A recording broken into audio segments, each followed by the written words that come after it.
नमस्कार फ्रेंड्स, जैन योगिनी फिटनेस में आप सबका बहुत-बहुत स्वागत है। आज हम भस्त्रिका प्राणायाम के बारे में सीखेंगे।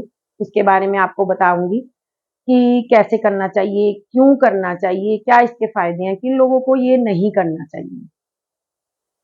इसको इंग्लिश में कहते हैं यौगिक ब्रेथ ऑफ फायर। जैसे कि आप जानते हो कि हमारे भीतर भी एक फायर है और बाहर सूर्य के रूप में एक अग्नि विद्यमान है हमारे ब्रह्मांड में। यत्र ब्रह्मंडे तत्र पिंड। जो कुछ हमारे ब्रह्मांड में है वही हमारे पिंड में है। पिंड मीन्स शरीर में है। तो जो हमारा अंदर सूर्य तत्व को ये भस्त्रिका जो प्राणायाम है वो हमारे अंदर की सूर्य तत्व को एक्टिवेट करता है।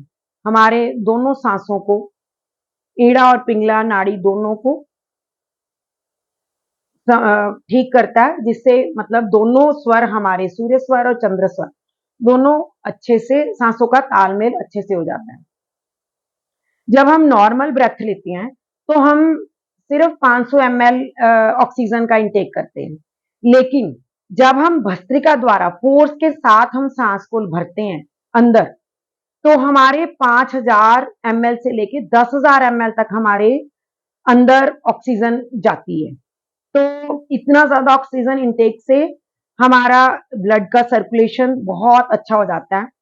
हमारे फेफड़ों की क्षमता बढ़ती है, क्योंकि फेफड़ों में अच्छे से जब ऑक्सीजन जाएगी हमारे लंग्स जो एक्सपैंड करेंगे, और हमारे ब्रेन में जब ऑक्सीजन जाएगी तो हमारी उससे ब्रेन मेमोरी काफ़ी अच्छी हो जाती है, ब्रेन शार्प होता है, आईक्यू लेवल बढ़ता है, हमारी स्मरण शक्ति अच्छी हो जाती है, कंसंट्रेशन बढ़ती है इससे, भस्त्रिका प्राणायाम से। और जिन बच्चों की इसीलिए बच्चों को भी ये प्राणायाम का अभ्यास ज़रूर करना चाहिए, क्योंकि ज़िंदगी इतनी भागम-भाग वाली हो चुकी है हम लोगों की, क्योंकि मतलब इतना काम का लोगों को तनाव रहता है, थकान रहती है, जिससे चिड़चिड़ापन हो जाता है। बच्चों को पढ़ाई का इतना कॉम्पिटिशन है, प्रेशर है, जिससे वो डिप्रेशन में आ जाते हैं, स्ट्रेस में आ जाते हैं। तो इस करके भी उनको ये अपने लिए कुछ टाइम ज़रूर निकालना चाहिए, भस्त्रिका प्राणायाम। इसमें करना हमने कुछ नहीं, इसके फ़ायदे इतने ज़्यादा हैं कि अगर हम अपने दिन का 5 से 10 मिनट प्राणायाम को लगाएँगे, तो हमारी ज़िंदगी स्मूथ हो जाएगी, अंदर की हमारी ब्लड फ्लो अच्छा होगा। जब हमारे पूरे ऑक्सीजन मिलेगी, तो हमारा ब्लड का सर्कुलेशन अच्छे से पूरी बॉडी में मूव करेगा। हमारे फेस का ग्लो अपने आप से बढ़ जाएगा, और ये हमें कफ की समस्या जो ब्रोंकाइटिस है, ये साइनस है, अस्थमा है, उसमें हमें रिलीफ मिलेगा, और लंग्स की कैपेसिटी बढ़ जाएगी। हमारे नाक जिनका बंद रहता है, उसको वो ठीक हो जाता है इससे। मतलब इसके जिनको इंसोम्निया, रात को नींद नहीं आती, रात को तो नहीं, खैर ये प्राणायाम किया जाता, भस्त्रिका सोने से पहले तो नहीं करेंगे, इसको शाम को कर सकते हैं, सुबह कर सकते हैं। तो उससे हमें नींद अच्छे से आने लग जाती है, जब हम अंदर भीतर से स्वस्थ हो जाएँगे, और इससे हमारा फैट कम होता है। क्यों? क्योंकि जो 50% ऑक्सीजन है, हमारे 3 ऑर्गन्स लेते हैं। जैसे सबसे पहला ब्रेन है, फिर हमारे हार्ट है, फिर हमारा लीवर है। लीवर में जो है बाइल जूस निकलता है, उससे हमारा फैट डाइजेस्ट होता है। इससे अपने आप हमारा बॉडी जो है फैट कम होके हमारा स्लिम हो जाती है बॉडी। तो एक ये सावधानी है कि जिन लोगों को ये भस्त्रिका प्राणायाम नहीं करना चाहिए। एक तो पूरा अच्छे से जब हमने खाना खाया हुआ तुरंत बाद नहीं करना। दूसरा, उन लोगों को नहीं करना जिनको एपिलेप्सी है, मिर्गी पड़ती है, और जिनको हर्निया है, उनको नहीं करना, प्रेग्नेंट वुमेन को नहीं करना, और एक उनको नहीं करना जिनको रिसेंट सर्जरी हुई है, उन लोगों को ये प्राणायाम अवॉइड करना चाहिए, करना नहीं होता। तो अब हम इसके बारे में सीखेंगे कि प्राणायाम को कैसे किया जाता है। आपको बेनिफिट भी बता दिया कि इन लोगों को नहीं करना, वो भी बता दिया। अब हम प्राणायाम को किस तरह से कर सकते हैं। एक प्राणायाम तो हम से चिन्ह मुद्रा बनाएँगे, जो अपने दोनों हाथों पे रखेंगे और अपनी कोहनी को अपने साथ लगा के रखेंगे इस तरह से अपनी बॉडी के साथ। कमर, गर्दन, सबसे ज़्यादा ज़रूरी है कि हमें अपनी कमर को पूरी तरह से सीधा रखना है, गर्दन सीधी, कमर सीधी और शोल्डर को पूरा अच्छे से खोल के रखेंगे।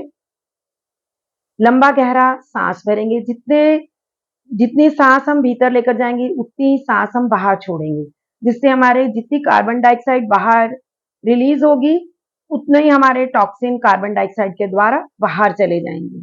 अब हम भस्त्रिका प्राणायाम की विधि सीखते हैं, मेथड सीखते हैं। फर्स्ट मेथड क्या है? 3 तरह के मेथड बताऊंगी आपको किस तरह से भस्त्रिका प्राणायाम किया जा सकता है। तो इस तरह से पहले तो बैठने का पोस्चर यही रहेगा, सीधा बैठेंगे, बिल्कुल कमर गर्दन सीधी, सांस भरा छोड़ा, इनहेल एक्सेल ना, इसमें मुंह से हमने कोई भी क्रिया नहीं करनी, हमने नाक से ही सांस लेना है, नाक से ही सांस को छोड़ना है। सांस भरेंगे,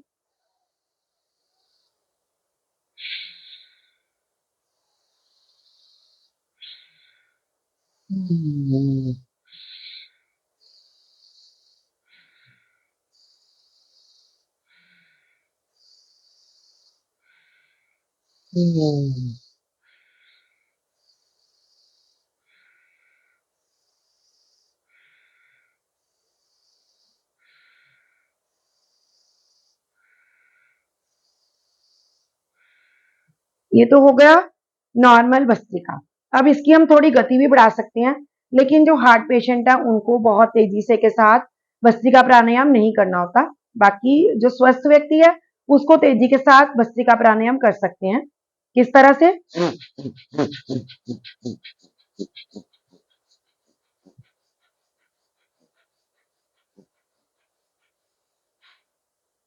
ये नॉर्मल भस्त्रिका और थोड़ा तेजी के साथ। अब हम और एक दूसरे टाइप की भस्त्रिका सीखेंगे। किस तरह से? हमने मुट्ठी बनाएंगे, इस तरह से मुट्ठी शोल्डर के यहाँ रखेंगे, यहाँ रखेंगे, अंगूठे बाहर, सांस को भरेंगे,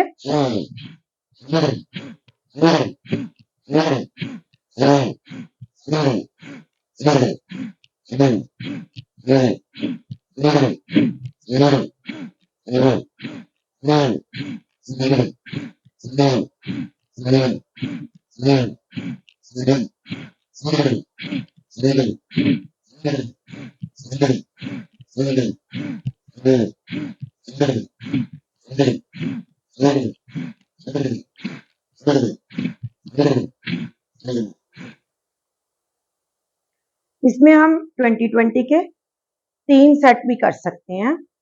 बहुत ज्यादा भस्त्रिका प्राणायाम गर्मी में नहीं किया जाता, सर्दी में हमें बॉडी को गर्माहट चाहिए होती है, इससे हमारे हीट जनरेट होती है अंदर से भस्त्रिका प्राणायाम करने से, तो हमें सर्दी में इसको थोड़ा सा ज्यादा किया जा सकता है, लेकिन गर्मियों में हम सिर्फ 2-3 मिनट से ज्यादा हम भस्त्रिका प्राणायाम फास्ट तरीके से नहीं कर सकते।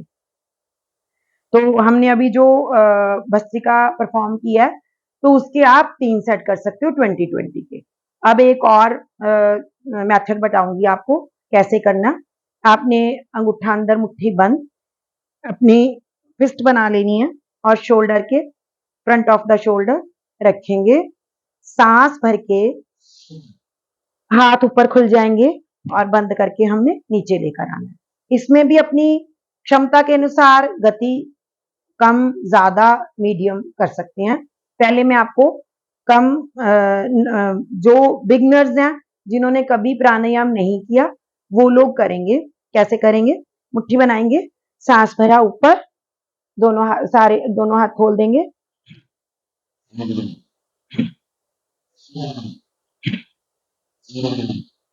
फोर्स के साथ सांस को छोड़ना है, ऊपर जाते हुए सांस को भरना,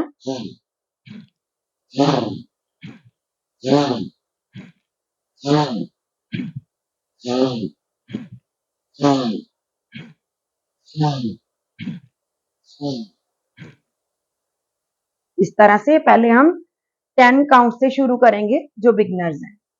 तो अब हम मीडियम गति के साथ कैसे करेंगे? अंगूठा अंदर मुट्ठी बंद, इस तरह से अपने शोल्डर के आगे मुट्ठियों को रखेंगे, सांस भर के ऊपर, सांस छोड़ के नीचे, थोड़ा सा गति के साथ, तेजी के साथ।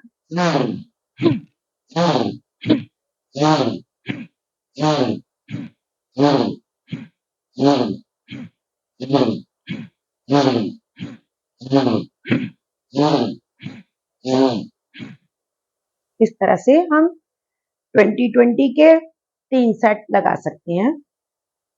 अब जो और थोड़ा-सा शक्ति के साथ, फ़ोर्स के साथ करना चाहते हैं, तो मेरे साथ करेंगे। अंगूठा अंदर, मुट्ठी बंद, साँस भरा, ऊपर, in, out, in, out, in, out, in 4, in 5, in 6, in 7, in 8, in 9, in 10, in 1, in 2, in 3, in 4, in 5, in 6, in 7, in 8, in 9, in 10।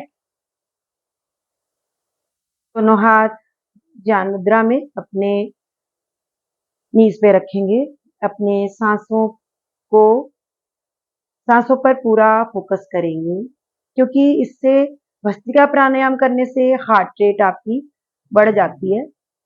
हमने इसको अब नॉर्मल ब्रीथ, लंबा गहरा सांस भरेंगे और सांसों को नॉर्मलाइज करेंगे।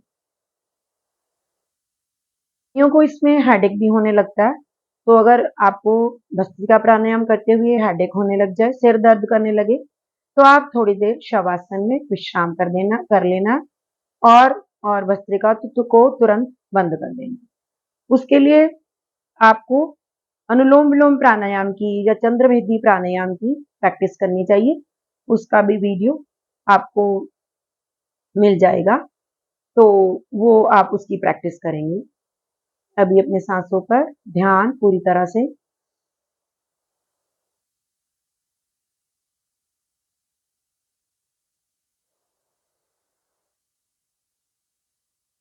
सांसों को नॉर्मल, जब आपके सांस नॉर्मल हो जाएं, तो आपने हाथों को रब कर लेना।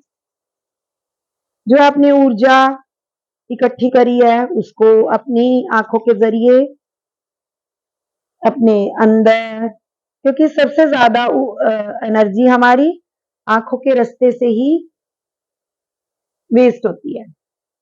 आज के लिए बस इतना ही। भस्त्रिका प्राणायाम, आशा करती हूँ कि आपको भस्त्रिका प्राणायाम अच्छे से समझ आ गया हो।